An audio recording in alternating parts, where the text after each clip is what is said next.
Hello, this is the Unpublishables, and now Richard reads The Writer's Tale.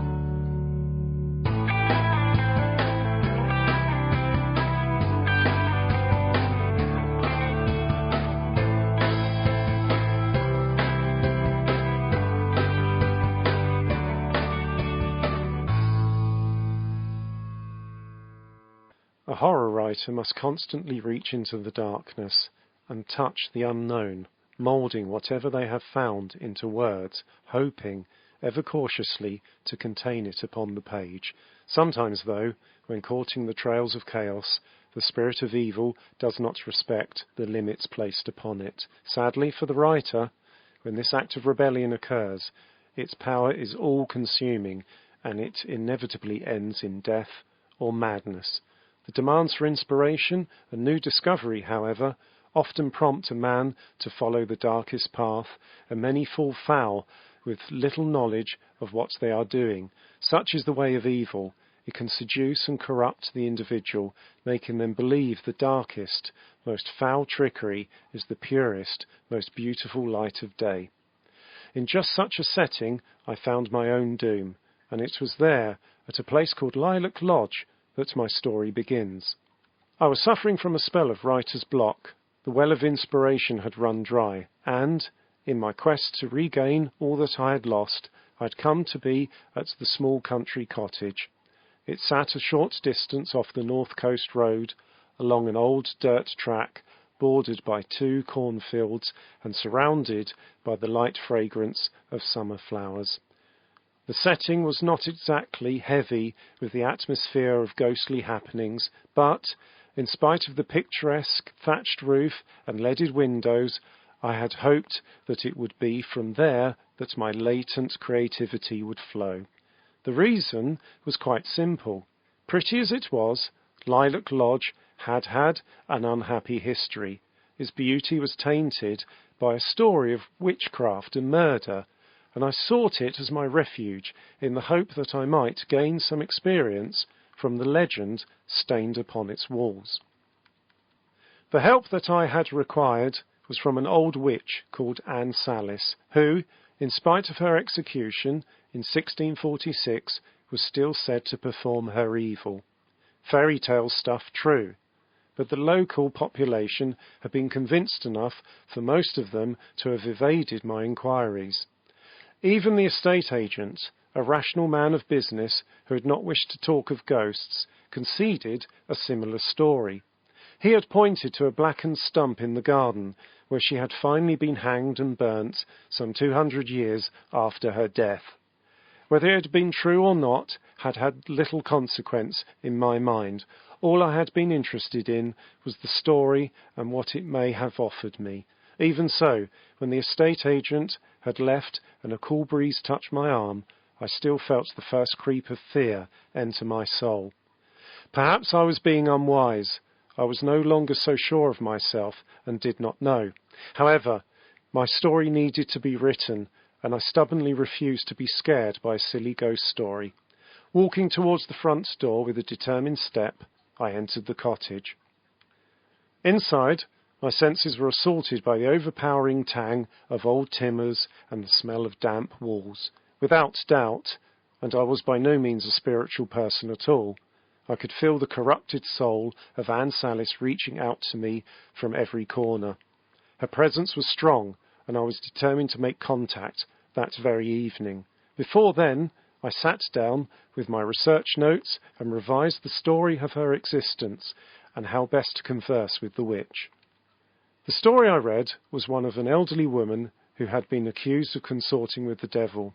At the time of her life, the 17th century, such a claim was not uncommon, and the charges levelled against her were swiftly executed, as was she, along with many others. What distinguished the case against Anne Salis was its supposed authenticity. Unlike the other victims of the great witch purges, Anne's trial followed a catalogue of misfortunes that had struck the inhabitants of the surrounding parishes. Most interesting of all, though, was the list of deeds said to have continued after her execution. The customary drowning and burial in an unmarked grave had proven ineffective. It was not until her body was exhumed and burnt upon the tree outside her home, sometime in the mid-19th century, that the mar of the witch was finally gone. For me, though, the evidence was far less convincing, appearing at best to be merely circumstantial, consisting of just 2 suicides and 1 case of madness in 300 years. Although, in a small community, it had been enough to keep the voice of speculation alive. As a consequence, the property had remained largely empty even after her supposed exorcism in the 1860s. As the daylight slowly disappeared and the cottage became covered in darkness, I sat alone upon the bedroom floor and began to clear my mind. With the techniques of subtle meditation that I had acquired from my studies of the occult, I attempted to contact the long-dead spirit of Anne Salis. Silently I concentrated my thoughts, closing my eyes and opening my senses to any hint of a supernatural presence. Gently I tried to reach to the far beyond, the plane of the dead, where the knowledge of all things lay. At that moment, the air within the room altered. Still and breathless, an alien presence crept across the floor. It started in a far corner and spread around the room until it encircled me in its hold.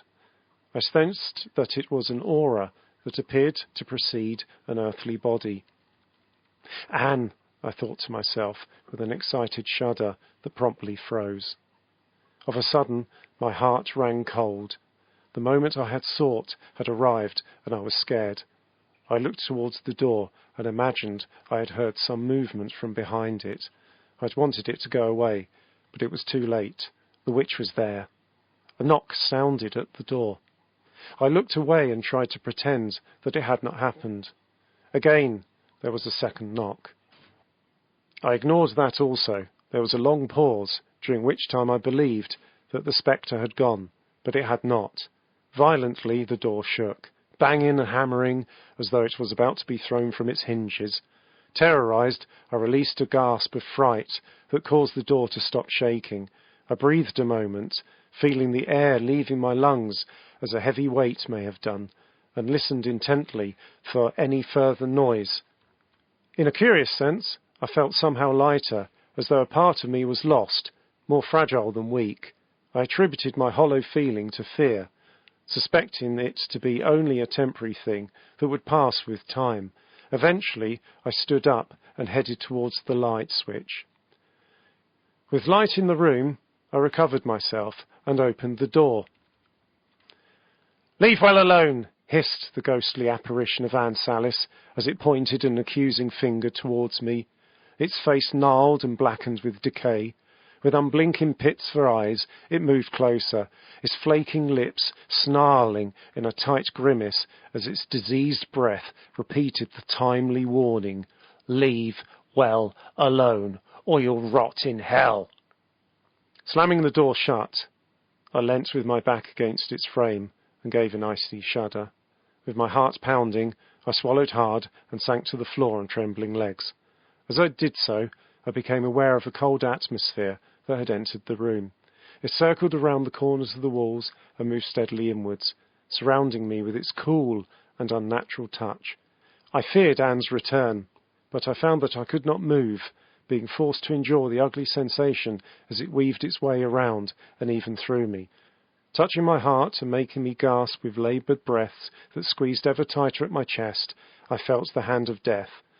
In a mad panic, I thrashed and writhed as I attempted to free myself, but its grip held me too.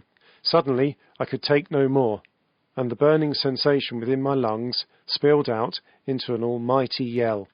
I awoke to find myself at home, in my own bed, and immediately began to wonder what it was that I had experienced. Dream?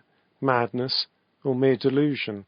Confused, I consulted my watch and saw that it was Thursday, the 12th. So it had been a dream, I thought, with a sigh. I was not due to arrive at the cottage until the following day. Shaking my head with a nervous laugh, I was both embarrassed and ashamed to admit that I had been the victim of a bad dream. Anne Salis, indeed. How was a witch of 400 years dead meant to be stood at my door? The notion was utterly impossible. The most I would see there, if I was lucky, was a mouse. Wearily, I stumbled from my bed towards the bathroom and took a long drink from the tap. Looking up at the mirror, I was forced to stagger back with a gasp of fright. Reflected upon its surface were the words, "Leave be." Sharply I span around to see the door slam shut, just as the atmosphere in the room began to alter. Unable to breathe, I clutched at my chest. For the second time, I felt the slow pressure of death coil itself around me. Strewn with panic, I clambered wildly in a mad bid for escape. Like a fire-trapped animal, I carelessly struck out at the first chance of freedom and spilled headlong through the 5th-floor window of my flat. Screaming as I fell, the rush of air soon stole my voice, and I was forced to end my flight in a gape of horrified silence. At one instant, my downward plunge appeared to be unnaturally slow. Then, at another, mercilessly swift. Whatever the scene, I did not remember the point at which I hit the ground. Instead of a sudden blow, I was submerged into darkness, and for a long time I could see nothing. Then, after what appeared in my mind to be an age, I began slowly to discern a distant shape. Bright and blue, it glowed like a star, becoming ever clearer and ever closer. As time passed, I came to realize that it was not becoming brighter, but I was steadily drifting towards it, until, at long last, it occupied the whole of my vision, and I found myself within an endless expanse. As I floated in space, I looked around the cool, blue void. I watched it with interest, the delicate shadows of shimmering light as they fell through the void in veil-like strips. It was then that I realized that this distant plain was in fact an ocean. A sense of isolation overtook me, and I shuddered in my frail shell as I began to conceive just how alone and vulnerable I was. At that moment, I discovered that my fears were not unfounded, as, in the darkness, I could faintly detect the approach of a deadly form. At first only a dim speck, it swiftly glided through the waters and allowed me to witness its full outline. With a chill gasp, I cried out in fright as I recognized the body of a great white shark. The creature's eyes were a cold but glossy-coloured black that sparkled with a hungry look upon seeing me. With a sharp motion of its tail, it glided through the veils of sunlight that created a marbled pattern upon its back, and, as it approached, I could almost imagine a cruel smile appear upon its lips. The sight of its triangular teeth struck terror into my heart, but not as I had expected it to. Curiously, it was not the raw power of its mouth that had scared me, but the almost human expression upon its grin. It seemed to have an air of knowing that was reflected in its eye, causing it to display a quality more intense than the indifferent stare of a natural predator. I understood then that the shark was something more than a normal creature, a divine being. As its enormous body encircled me, I was forced to expel an involuntary shudder, and I thought I heard the shark laugh. "No need to shiver, my creation," it said. "I have no mind to consume you yet." "Creation?" I objected. "You speak as though you own me," not thinking to actually question the fact that it spoke at all. The shark laughed, its jet-black eye staring straight into mine. "And so I do, my pet. I hold the power to destroy you within my means, do I not? So, I think, I can make a claim of ownership, my creation." As I stared back at the mighty creature, its sharp white teeth just inches from my face, I could hardly argue. But, with the courage that befits a fool, I did. "So you hold some power over me," I conceded. "But why call me your creation?" "Because I am the creator of all things, even the body of this shark within which you see me." "Then if not a shark, who are you?" I asked. "I have no true shape. I am infinity, the essence and spirit of creation, the force of life and death, which I have no true shape. I am infinity, the essence and spirit of creation, the force of life and death, which exists within all things. I am the universe," the shark replied. "God," I exclaimed. The shark gave a satisfied nod. Good. Now you will lend me the fear that is owed me, and listen to me, as you should do, for I have summoned you here, so that I may save you. Why fear you? I asked, having failed to listen to the remainder of his sentence. He struck me with an angry glance and said, because fear is the only emotion you damned humans respect. Fear is the only thing that can save your soul. One day you may understand that, but then it will be too late. That is why I am speaking to you now, so that you might stand a chance against it when you are faced with evil. He hissed in a rush of fury as he charged open-mouthed towards me. I then gained a fearful respect for my Creator and placed my arms over my face for protection. I closed my eyes and screamed. Shuddering, I felt the last cold wave of the mystic ocean flow over me as I once more lay within a state of darkness. Slowly, my body came to life as I clawed at the long blades of wet grass that grew between my fingers. I opened my eyes to see the outside of Lilac Lodge. Huh? What madness is this? I said with a start, observing the moonlit scene with disbelief. How did I get here? Then I quietly laughed. I looked at the moist blades of grass, studying the minute droplets of water that hung in the air, and it was then that I realized the price of my vanity. The inspiration I had sought was indeed madness. No sane God could have created an entire universe of such immeasurable detail. Only an obsessive lunatic could have imagined the world as it was, and any mortal who wished to imitate the process in fiction was doomed to the same fate. At that point my laughter stopped, and I began to weep with despair. I could see no fairness in life any more. All I had wanted to do was to write a story people would love and remember. But that was where I had been wrong. What I had wanted to do was write a story that would encourage people to love and remember me, and that was why I had failed. But I was yet to realize that. All I knew at that time was that so many before me had appeared to have achieved their goal without the loss of their sanity. So why did I have to go mad? What had been their secret? What did they have to do? What was it that I had to do? As I pondered those thoughts, I heard the approach of another's footsteps, and, wiping my eyes, I looked up to see the face of an attractive woman. "Hello," the girl greeted me, with an understanding smile. "I've been waiting for you for some time, and I know your dilemma. I have helped many others in your position before now, and think that I can help you." She smiled again. "So you need not weep those tears," and, with a gentle hand, she dabbed my cheeks dry. "Thank you," I said, after a long pause. Feeling, in spite of her outward kindness, I had a reason to fear her. The girl appeared to acknowledge my doubt, witnessed it in the knowing glimmer that was contained within her eyes. With blood-red hair and light emerald green eyes, she was very striking to look at, I could not deny, but somehow her furtive glances caused me to sense an air of unease within her motive.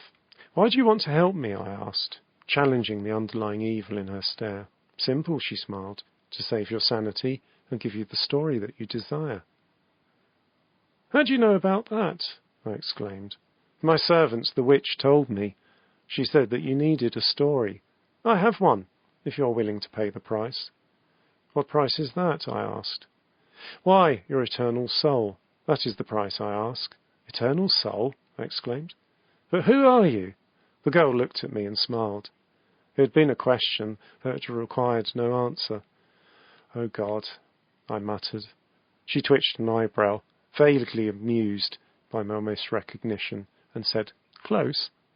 I remained silent. She continued, "I guess you want to know why I'm not a man. It is quite logical, really. I am God's opposite number, and he is a man. Then it stands to reason that I should be a woman. But you don't see it that way, do you? Well, just like God, I'm not all that's expected of me, so you'll just have to cope with the disappointment." There she paused to breathe a genuine sigh of regret. As she did so, she produced a cigarette from a small shoulder bag. As she paused to breathe a genuine sigh of regret. As she did so, She produced a cigarette from a small shoulder bag and lit it. "Yes, it is sad to say," she continued, watching the spirals of smoke slowly drifting into the air. "My image in the popular imagination is far more powerful than I could ever hope to be. Still, there is one thing," she noted with a positive glint in her eyes. "I think that it annoys God to think more people are scared of me than him. Do I scare you?" "No," came my honest reply. "But if I was told that I'd be meeting you, I think that I would have been." "See," she grinned, "you've proved my point exactly. Still, I need not feel hard done by. I am a business person. I wish to strike a bargain with you, and I do not think it would help anyone to show my teeth. Now, you're sold for a story. Do we have a deal?" "I, don't know." I hesitated. "Well, I haven't all day," she responded in a distracted tone, fishing in her bag for a set of car keys. "Ah, there they are." "You drive?" I questioned with surprise. "Of course," she replied. "How else do I travel anywhere?" "Well, I don't know, but you're—" "The devil," she interrupted, a distinct note of irritation in her voice. "Yes, I know that, but, be it as it may, unlike God, I am doomed to walk whereas he can fly. Or swim," I said. "Yes, or swim," she smiled. "Does he still do that Jaws routine, then? I thought that you humans were too well educated in the natural habit of sharks to fall for that show of teeth and fins." "Any more? Don't you agree?" "Yes, I do, until you're actually faced with the threat of death, that is. No amount of knowledge, then, can conquer the fear of being attacked and eaten alive by another creature. That's what God preys upon, the emotion of fear, and not the act. The shark is just a vehicle for a much greater force." For a time the devil said nothing. Her face was turned away from mine. She focused her attention on the dew-covered lawn, gently clawing patterns in it with the heel of her shoe. "I've been so stupid, so utterly stupid for all these millennia," she said. "I've mocked God's theatrics as I saw them, when, in reality, the great white was the only living thing worthy of him, the only creature that could reflect his true majesty and prove itself divine. Only the untamable maintains its power to fascinate, captivate, and terrorize all at once. To be in possession of such a tremendous aura is to rest upon a throne of supernatural proportions. It is truly God's equal on earth. The mouth of the beast is symbolic, not of death, but of the gateway to the universe." The devil then turned towards me and smiled. "And you turned it down. To be embraced by God is to be blessed by creation itself. He offered you the whole universe, and you refused it. Ha! So now, my weak one, seeing as you have rejected God's offer and have lost your chance of immortality, your only chance to be remembered lies here with me on earth. What do you decide, total oblivion, or your soul for a story? Answer me now, yes or no?" "I don't know," I said, with great indecision. I'd always hoped to be inspired in some other way than this. Sensing my doubt, the devil knelt down beside me and produced the manuscript that I had so long searched for. "It's yours," she said in a hushed whisper, lightly fingering its pages with her hand. "All you need do is exchange it for your soul." I looked down at the manuscript and noticed the strange growth protruding from her little finger. Her gaze followed mine and she laughed. "Oh, you've noticed my sixth finger. That's the sign, in case you needed any, that I am who I say I am. God gave it to me as a symbol of my ambition, my desire to overtake the heavens and rule as he does. It allows people a chance to recognize me when we meet, if they so want to. You see, like God, I can alter my form, but one thing that remains always the same is my sixth digit. I think he intended it as an impediment, but it's hardly worked that way. Most of those whom I've met were already so corrupted that they could scarcely see themselves for who they were, let alone me." "But why tell me, then?" I asked. "Because I like you, and feel that it would be unfair to do it any other way.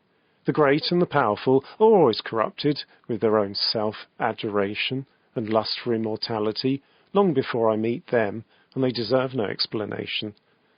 I'm sure I have no pity for them. But you are a little different. You have been brought to me by desperation, and I sympathize with that, and I want to help you. Unlike God, I do not demand obedience. I have no slaves in my service, only servants, those who serve willingly by virtue of their free will, and not through fear. As I said, I am a business person. God talks of the ethereal, promises all, but delivers nothing, expecting faith to appear without offering any physical evidence. That's not what I call reasonable, not at all fair, not at all businesslike. She paused to stroke the manuscript with her hand, but I, on the other hand, make no such demands or promises. I deliver.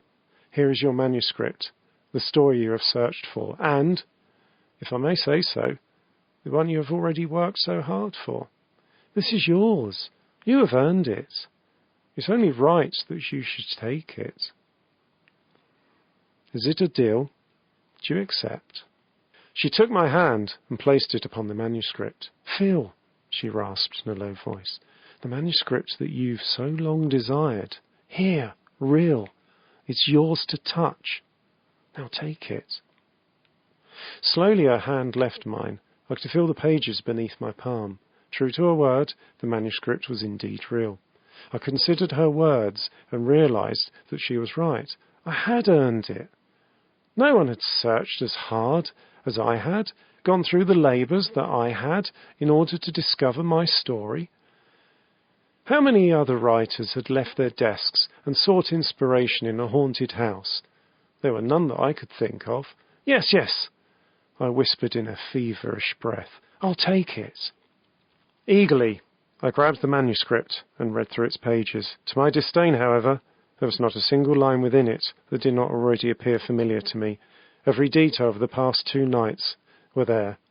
My arrival at the cottage, the fall from the window, the conversation with God, my bargain with the devil. You've cheated me, I exclaimed. I could have written this on my own. Yes, I know, the devil laughed in a mocking tone. Still, it does at least prove the old maxim, truth is stranger than fiction. Besides, I resent your accusation. I have cheated no one. You still have a story, and it will inevitably make you famous when it's found upon your body. My body? I cried. Yes, your body, she repeated. Her talon-like hand reached towards my shoulder, and she pushed me back with an angry scream. Now, curse you to hell! I did not land upon the lawn outside of Lilac Lodge, as I had expected to, but was again rushing through the cold night air as I tumbled downwards from my bathroom window. No, no, God, no, I screamed, but God did not hear me. I continued to fall, and, upon that occasion, I hit the concrete pavement. Slowly bleeding to death, I lay in a warm pool of blood, the promised manuscript clutched in my dying hand.